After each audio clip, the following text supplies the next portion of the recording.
आज मेरी बहू ने तीसरे बच्चे को जन्म दिया था और मैंने अभी तक अपनी बहू की शक्ल तक नहीं देखी थी, क्योंकि मेरा बेटा हर टाइम अपनी बीवी को बुर्के में बंद रखता था। मेरी बीवी बहुत नेक है और किसी के सामने नहीं आती। मैं हर टाइम सोचती थी कि भला बहू का मुझसे क्या पर्दा है, पर मेरा बेटा उसे मेरे सामने भी बगैर बुर्के के नहीं आने देता था। आज बहू ने तीसरा बच्चा जन्मा था, तो मैंने चुपके से नर्स को कुछ पैसे दिए और कहा, मेरी बहू को बेहोशी का इंजेक्शन लगा दो।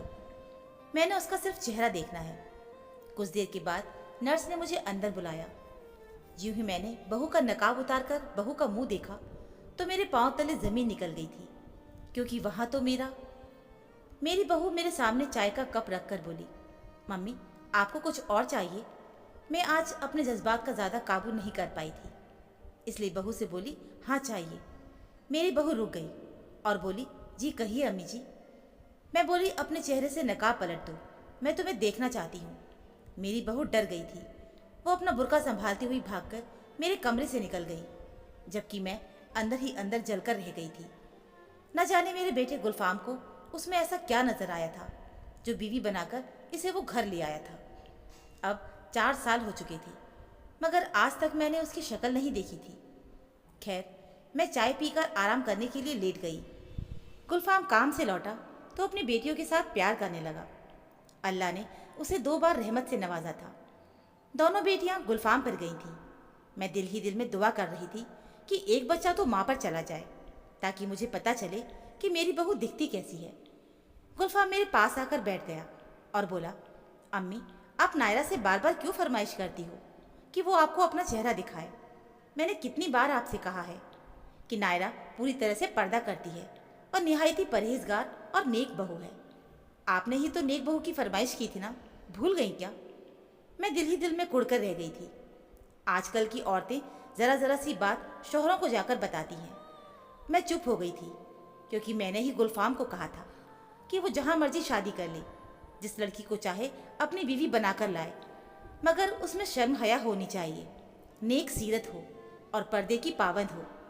गुलफाम जब नायरा को ब्याह कर लाया तो वो बुर्के में ही रहती थी। ये देखकर कभी कभार तरस आ जाता था तो कभी कभार हंसी भी आ जाती थी। मुझे तो यही शक था कि शायद ये सब मुझे लुभाने के लिए कर रही हो, लेकिन अगर ये ढोंग होता तो इन 4 सालों में खुल जाता। अब बस बहुत हो गया था। मैंने भी सोच लिया था कि कैसे भी करके मैं उसकी शक्ल देख के ही रहूंगी। उन्हीं दिनों मुझे गुलफाम ने खुशखबरी सुना दी और बोला, नायरा पेट से है, आपने उसका बहुत ख्याल रखना है और हरदम दुआ करनी है कि बच्चा तंदुरुस्त और सही सलामत रहे। मैं मुस्कुरा देती थी। मैंने दिल से गुलफाम की औलाद के लिए दुआ की थी। शाम हुई तो गुलफाम का फ़ोन आया और बोला, अम्मी आज रात को मैं काम के सिलसिले से दूसरे शहर जा रहा हूँ, अब सुबह ही मुलाकात होगी, आप बस नायरा का ख्याल रखिएगा। मैंने उसे कहा कि तुम बेफिक्र रहो। थोड़ी देर के बाद ही नायरा भी मेरे पास आ गई और बोली, अम्मी गुलफाम तो आज घर नहीं आएंगी, आप ऐसा करो अपनी दवा खाकर सो जाओ, मैं भी आराम करने जाती हूँ। मैंने सर हिला दिया तो वो भी चली गई थी। मुझे शाम को जल्दी ही सो जाने की आदत थी, क्योंकि रात 3 बजे उठकर नमाज पढ़ा करती थी। रात की तरह जब मैं नमाज पढ़ने के लिए उठी, मैं बहू के कमरे के पास से गुजर रही थी तो मर्दाना आवाज़ ने मुझे चौंका दिया था। न जाने रात के किस पहर गुलफाम आया हो, मुझे तो नींद में कुछ खबर ही नहीं थी। मैं अपनी नमाज में बिजी थी जब मुझे एहसास हुआ कि कोई मेरे पास आकर बैठ गया है। मुझे लगा गुलफाम ही होगा, इसीलिए बेफिक्र होकर मैंने नमाज ख़त्म की। जब सलाम करने लगी तो मैंने देखा कि कोई मेरे पास से उठकर जल्दी से बाहर के दरवाजे की तरफ बढ़ गया है। मुझे सिर्फ काले रंग का बुर्का ही दिखाई दिया था। मैं शक में पड़ गई थी कि रात के इस पहर मेरी बहू कहाँ चली गई है। कहीं गुलफाम और नायरा में कोई झगड़ा तो नहीं हो गया। मैं भी जल्दी से उठकर नायरा के कमरे की तरफ चल दी, लेकिन नायरा तो वहीं पर पड़ी सो रही थी। सोते हुए भी उसने अपना चेहरा ढक रखा था, मगर गुलफाम का कोई नामो निशान तक नहीं था। अजीब से डर ने मेरे मन को घेर लिया था। मैं बाहर आकर अपनी तख्त पर बैठ गई थी। मैं आज इस घटना के बारे में सोचे जा रही थी। न जाने मुझे यूं बैठे हुए कितनी देर बीत गई थी। सूरज की रोशनी चारों तरफ फैल गई थी। कुछ ही देर में दरवाजे पे दस्तक हुई। मैंने जाकर दरवाज़ा खोला तो सामने गुलफाम खड़ा था। उसने सर झुकाकर मुझे प्यार दिया और मेरे साथ आकर बैठ गया था। मैं बोली, गुलफाम, तुम एक बार आकर फिर कहाँ चले गए थे? वो नासमझी से बोला। अम्मी, क्या मतलब? मैं तो कल शाम का गया हूँ और अभी लौटा हूँ। मैं हंस दी थी और बोली, अपनी बुढ़िया माँ को पागल मत बनाओ। मैं नमाज पढ़ने के लिए उठी तो मुझे नायरा और तुम्हारे बोलने की आवाज़ें आने लगी थी। फिर तुम उठकर बाहर चले गए। मगर तुमने बुर्का क्यों पहन रखा था और अपना चेहरा क्यों ढक रखा था? गुलफाम मेरी बातें सुनकर एकदम तैश में आ गया था। वो मेरे पास से उठकर अंदर कमरे में चला गया। उन दोनों की झगड़े की आवाज़ें आने लगी थी। काफ़ी देर वो यूं ही लड़ते झगड़ते रहे, जबकि मैं हैरान थी कि आखिर माजरा क्या है। उस लड़ाई के बाद हमारे घर के हालात बड़े पेचीदा हो गए थे। नायरा काम खत्म करके अपने कमरे में ही घुसी रहती थी। गुलफाम सारा सारा दिन काम करता रहता। बस दो नन्ही परियों को ही मुझ बुढ़िया का आसरा रह गया था। वही अपनी शरारतों के साथ मेरा दिल बहलाए हुए थी। एक हफ्ता यूं ही बीत गया था, लेकिन नायरा और गुलफाम की अभी तक सुलह नहीं हुई थी। यूं तो दोनों मियाँ बीवी में कभी लड़ाई नहीं होती थी। अगर कभी नाराज़गी भी हो जाती तो वो दोनों ज़्यादा दिन तक एक दूसरे से दूर नहीं रह पाते थे। लेकिन इस बार कुछ और ही माजरा था। दोपहर हुई तो मैं चाय पीकर आराम करने के लिए लेट गई थी। अभी थोड़ी देर ही बीती होगी कि मुझे घर का दरवाज़ा खुलने की आवाज़ सुनाई दी थी। मैं चौंक गई। मैंने ध्यान से देखा तो एक काला साया बुर्कापोश घर में दाखिल हुआ, जो मेरी बहू के कमरे में घुस गया था। मैं हैरान रह गई थी कि अब ये कौन है? क्या ये उस रात वाला आदमी तो नहीं? मगर फिर मैंने कानों को हाथ लगाकर अल्लाह से माफ़ी मांगी थी। मैं नमाजी परहेजगार औरत हूँ, यूँ किसी पाक दामन औरत पर शक नहीं कर सकती थी, क्योंकि मेरी बहू तो बहुत ही शरीफ और पर्देदार औरत थी। आज तक मैंने उसमें कोई बुराई नहीं देखी थी। मुझे सिर्फ और सिर्फ उससे इस बात पर बातचीत करनी थी कि वो मुझसे अपना चेहरा क्यों छुपाती है। मगर मैं इस बात को भी उसकी शराफत समझकर चुप कर जाती थी। इसलिए मैंने सोचा कि मैं सारे मामले को खुद जायज़ा लेकर ही किसी नतीजे पर ही पहुंचूंगी। मैं धीरे से उठी और धीरे धीरे चलती हुई अपनी बहू के कमरे के पास जाकर खड़ी हो गई थी। कमरे से मेरी बहू की बातचीत करने की आवाज़ आ रही थी। मैं बड़ी देर खड़ी रही, तब मुझे मर्दाना आवाज़ भी सुनाई देने लगी थी। मैं डरकर 2 कदम पीछे हट गई थी। मैं अपने कमरे में आकर रोने लगी थी कि ना जाने मेरी बहू किन रास्तों पर चल पड़ी है। मेरा एक ही तो बेटा था। अब अगर बहू उसके साथ भी बेवफाई करती तो मैं ये सब कैसे बर्दाश्त कर सकती थी। मैंने जल्दी से गुलफाम को फ़ोन मिलाकर उसे घर पर बुला लिया था। अभी 10 मिनट ही नहीं बीते थे कि मैंने अपनी आंखों से उस बुर्कापोश को घर से निकलते हुए देखा था। मैंने अपना माथा पीट दिया कि सबूत तो हाथ से ही निकल गया। आधे घंटे के बाद जब मेरा बेटा घर आया तो वो बड़ा परेशान लग रहा था। सबसे पहले आकर उसने मेरी खैरियत मालूम की थी। मैंने बेटे को समझाया कि मैं तो ठीक हूँ, मगर मुझे बहू ठीक नहीं लग रही है। गुलफाम की माथे पर बल पड़ गए थे। वो गुस्से से बोला, क्यों अम्मी, उसने फिर से क्या किया है? मैं डर गई थी कहीं वो अपनी बीवी को तलाक ना दे दे। उन दोनों की अभी तक तो सुलह भी नहीं हुई थी। खैर, जो कुछ भी था, मैं अपने बेटे से गद्दारी नहीं कर सकती थी। मैंने उसे साफ साफ बता दिया कि तुम्हारी नेक और पर्देदार बीवी के कमरे से मुझे किसी मर्द की आवाज़ आ रही थी। गुलफाम का रंग सुर्ख पड़ चुका था। वो चिल्लाने लगा और बोला, नायरा इधर आओ। वो डरी सहमी सी बाहर आ गई थी। खौफ के मारे उसका रंग बिल्कुल पीला पड़ गया था। मैंने उसके हाथों में कपकपाहट भी देखी थी। गुलफाम गुस्से से बोला, नायरा, तुम्हारे कमरे में आज कौन आया था? नायरा रोने लगी और रोते हुए बोली, अम्मी झूठ तो मत बोलो, मेरे कमरे में भला किसे आना था? मेरी तो खुद की तबीयत खराब थी, इसलिए मैं तो आज सोई हुई थी। गुलफाम ने सवालिया नज़रों से मेरी तरफ देखा। मैं बोली, नायरा, तुम सच बता क्यों नहीं देती? तुमसे मिलने कौन आता है? नायरा एकदम से कानों को हाथ लगाकर बोली, अम्मी, अल्लाह को जान दे दी है, मुझ पर इतने बड़े बड़े इल्ज़ाम मत लगाइए। आप तो शुरू के दिन से ही मुझे कबूल नहीं कर पाई, इसलिए मेरे खिलाफ साजिशें करती फिरती हैं। गुलफाम गुस्से से उठा तो मैंने उसका हाथ थाम कर बैठा दिया था। मैं बोली, हाँ नायरा बेटा, शायद मुझे ही कोई गलतफहमी हो गई होगी, मुझे माफ़ करना, तुम जाकर आराम करो। गुलफाम मुझे देखता ही रह गया। नायरा चली गई तो मैं बोली, गुलफाम, हम उसको रंगे हाथों पकड़ लेंगे, यूँ तो उसने हर बार मुकर जाना है। गुलफाम ने कुछ सोचते हुए सर हिला दिया। बहू सारा दिन घर का काम करती, बच्चियों की देखभाल करती थी और मेरा भी ख्याल रखती थी। हालांकि उसकी तबीयत आजकल ठीक नहीं रहती थी। मेरा दिल उसके लिए दुखी सा हो जाता था। मैं सोचती रहती थी कि आखिर हकीकत क्या है।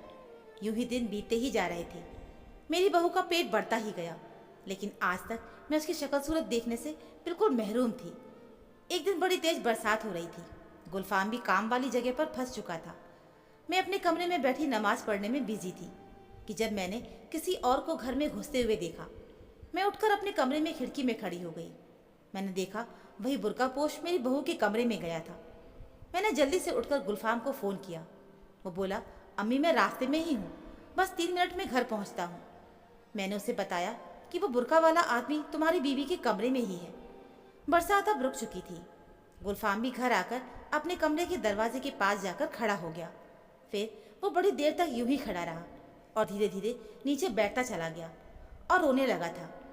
मैं हैरत से उसे देख रही थी कि आखिर माजरा क्या है जो मेरा बेटा यूं दिल पकड़कर रो रहा है। फिर अचानक ही उठकर खड़ा हो गया और खुद को दरवाजे की ओट में छुपा दिया था। वो बुर्कापोश जल्दी से हमारे घर से निकलकर बाहर चला गया था। मेरी बहू ने इधर उधर चल फिर कर इस बात की छानबीन कर ली कि कोई देख तो नहीं रहा। गुलफाम वहाँ से उठकर मेरे कमरे में आ गया। मैं बोली, गुलफाम तुमने उसको पकड़ा क्यों नहीं? आज तो तुम मौके पर ही घर पहुँच गई थी। गुलफाम बोला, अम्मी कुछ ही दिनों में वो बच्चे को जन्म दे देगी। मैं जल्दबाजी में कुछ गलत कदम नहीं उठाना चाहता। कुछ दिन और इंतज़ार करता हूँ। मैं चुप होकर रह गई थी। इस बात को अब 3 दिन बीत गए थे। मेरी बहू दर्द से तड़पने लगी थी और रोते हुए बोली, अम्मी मुझे अस्पताल ले जाओ, लगता है मेरी डिलीवरी का टाइम आ गया है। मैंने अपने बेटे गुलफाम को जल्दी से फ़ोन करके बुलाया और बहू को जल्दी से अस्पताल ले गए। आज मेरे पास मौका ही मौका था और मैं जल्दी से नर्स के पास गई और उसके हाथ में नोट रखकर कहा, मेरी बहू को बेहोशी का इंजेक्शन लगा दो, मुझे उसका चेहरा देखना है। नर्स मेरे पैसों को देखकर मेरी बात मान गई थी। 3 घंटे के बाद नर्स बाहर आई और बोली, मुबारक हो, आपके घर पोता हुआ है। मेरी खुशी का ठिकाना नहीं रहा। फिर थोड़ी देर के बाद उस नर्स ने मुझे इशारा करके कमरे में आने को कहा। मैं दबे कदम बहू के कमरे में गई तो सामने वाला मंजर देखकर मेरी तो रूह ही कांप गई थी, क्योंकि वहाँ तो मेरी बहू नहीं बल्कि बेड पर पड़ी शख्सियत मुझे 26 साल पीछे लेकर गई। मेरा नाम इनाया है। हम 4 बहन भाई थे।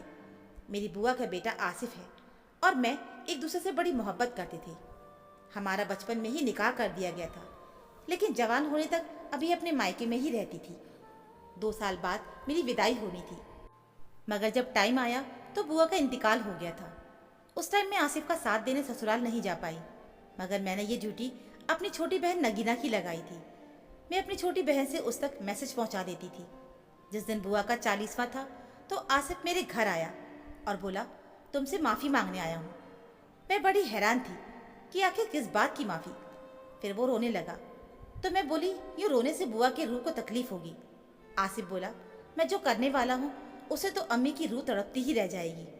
फिर आसिफ ने मेरे मुंह पर मुझे 3 बार तलाक देकर चला गया, जबकि मैं गुमजात सी हो गई थी। आखिर मेरे साथ ये हो क्या गया था?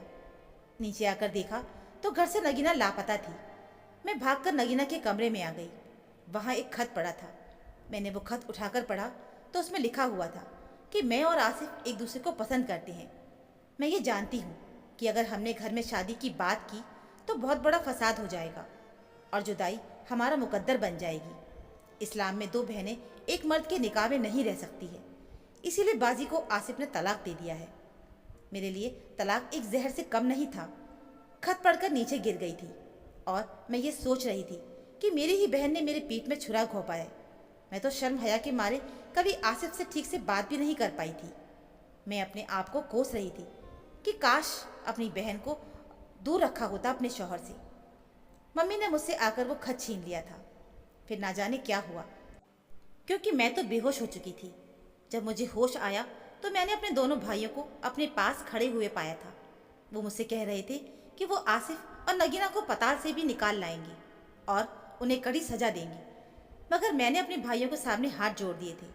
मैं बोली, आप मुझ पर ये सितम हरगिज़ मत कीजिएगा। मैं ज़िंदगी में दोबारा उन दोनों का कभी सामना नहीं करना चाहती। फिर उस दिन के बाद नगीना और आसिफ का किस्सा हमेशा के लिए ख़त्म हो गया था और मेरी ज़िंदगी का इम्तिहान शुरू हो गया था। मेरे पापा मेरा रिश्ता ढूंढने लगे थे। लोग कहते कि अगर आपकी बच्ची में इतने गुण थे तो उसका तलाक ही क्यों हुआ। लोग मुझे ठुकरा कर चले जाते थे। मुझे ये सब सहना पड़ा था। फिर मेरे लिए सैफ का रिश्ता आ गया था और मैं शादी करके उनके घर आ गई। उन्होंने मुझे दुनिया भर का प्यार दिया। निकाह के साल भर के बाद मैंने गुलफाम को जन्म दिया। मैंने गुलफाम के लिए खुद से कोई रिश्ता नहीं ढूंढा था। मैंने शादी की जिम्मेदारी उसके हाथ में दे दी थी और बोली कि तुम ही लड़की देखकर शादी करके बहू को घर लेकर आओगी, मगर मेरी एक शर्त है कि लड़की शरीफ हो। गुलफाम ने मेरी बात को पल्लू से बांध लिया था। वो एक बहुत ही ज़्यादा पर्देदार लड़की को ब्याह कर ले आया, मगर आज उस लड़की के पर्दे का भी भांडा फूट गया था। 3 दिन के बाद बहू घर आ गई थी। अब बहू बेहतर लग रही थी। मैंने उससे कहा, कौन हो तुम? क्योंकि उसकी शक्ल एकदम नगीना जैसी थी। वो रोते हुए बोली, नगीना मेरी माँ थी और वो तो 12 साल पहले ही कैंसर की बीमारी की वजह से अपनी जान गंवा बैठी। मरते दम तक उसके लबों पर सिर्फ आपका ही नाम था। वो कहती थी कि मुझे आपकी हाय खा गई है। मुझे कुछ भी नहीं मिला, अपने रिश्ते गंवाए आसिफ को पाने के लिए, मगर आसिफ भी मेरा ना बना। नायरा नगीना और आसिफ की ही बेटी थी। मैंने जब नर्स से कहकर उसे बेहोश का इंजेक्शन लगवाया था, मैं बिस्तर पर नायरा की जगह नगीना की जवानी देखकर हैरान रह गई थी, क्योंकि नायरा तो हूबहू अपनी माँ की कॉपी थी। नायरा की बात सुनकर मैं हैरान हो गई थी। मैं बोली, क्या मतलब? वो रोते हुए अपनी दास्तान सुनाने लगी। वो बोली, मैंने जब से होश संभाला था हर समय अपने माँ को लड़ते झगड़ते पाया था। अब्बू अम्मी से बहुत लड़ाई करते थे। वो अक्सर कहते थे कि मैंने तुम जैसे कोयले की खातिर नाजिया जैसे हीरो को गवा दिया। अब्बू आपको भूल नहीं पाए थे, आपके रुखसार के दीवाने थे। इसी गम को दिल से लगाकर बैठे थे। अम्मी इस दुनिया से चली गई थी। फिर मेरी गुलफाम की शादी भी बड़ी अचानक हो गई थी। जब मैं रुखसत होकर आई और आप पर नज़र पड़ी तो मेरी पूरी कायनात हिलकर रह गई थी, क्योंकि आपकी बहुत सी तस्वीर हमारे घर में थी।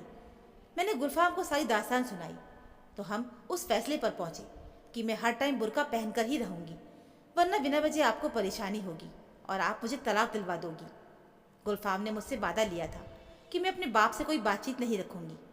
मैंने ये वादा निभाया था, मगर फिर अब्बू जिद करने लगे कि वो आपकी एक झलक देखना चाहते हैं, वो आपसे मिलना चाहते हैं। इसलिए अब्बू छुपकर बुर्का पहनकर घर आते थे। मैं ये बात गुलफाम से इसलिए छुपाती थी क्योंकि गुलफाम मुझे घर वालों से मिलने से रोकते थे। मेरा बीता हुआ कल मेरी नज़रों के सामने घूम गया था। मैं नायरा से बोली, तुम 100 बार जाकर अपने बाप से मिलो, मुझे कोई एतराज़ नहीं है, मगर मेरे मरने से पहले कभी अपने बाप को इस घर में ना आने देना। मैं उसका सामना नहीं कर पाऊंगी। नायरा ने उठकर मुझे गले से लगा लिया था। गुलफाम ने भी मुझसे माफ़ी मांग ली थी। मैं अपने बीते हुए कल के बुरे वाक़ये को दोबारा अपनी ज़िंदगी में उजाड़ने नहीं देना चाहती थी। मेरा बेटा, पोतियाँ और पोता तो मेरी ज़िंदगी है। तो दोस्तों, उम्मीद है आपको हमारी ये कहानी ज़रूर पसंद आई होगी। कहानी अच्छी लगी हो तो प्लीज़ वीडियो को लाइक, चैनल को सब्सक्राइब ज़रूर कर लीजिएगा। मिलते हैं फिर एक नई कहानी के साथ। कहानी सुनने के लिए आप सभी का बहुत बहुत धन्यवाद।